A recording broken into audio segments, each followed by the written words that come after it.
that she's been waiting for. A chronic injury had left her so that she could not even stand. She knows if she hits this jump, she's going to be awfully tough to beat. Much less walk. Lay tuck full, single twisting, triple somersault. Much less ski.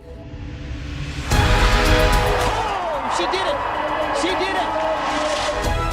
Much less do inverted aerial flips.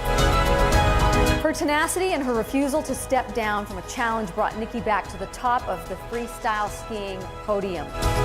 At the Olympic Winter Games in Nagano, Nikki Stone became America's first ever Olympic champion in the sport of inverted aerials. Throughout her career, she has earned 35 World Cup medals, 11 World Cup titles, 4 national titles, 2 year-long aerial World Cup titles, and a World Championship title.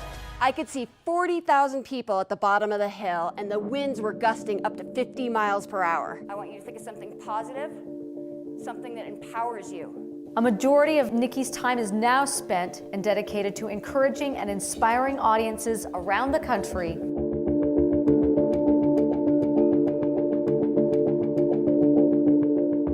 The fog had settled over the site, and I turned to a Russian girl who was standing next to me, and I said, "What do? We can't even see the jumps." And she said, "Don't worry, you'll see it when you get to it." Now, that wasn't all that reassuring to me, but I thought it was a great analogy for life. We can't always see the outcome.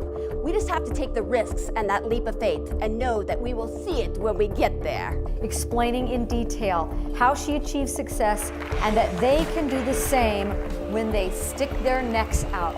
When I was 5 years old, I saw Nadia Comaneci score a perfect 10 in gymnastics. I ran into my living room and put some tables and chairs together and made my own Olympic podium. I stood on top and I told my parents, I'm gonna win the Olympics someday.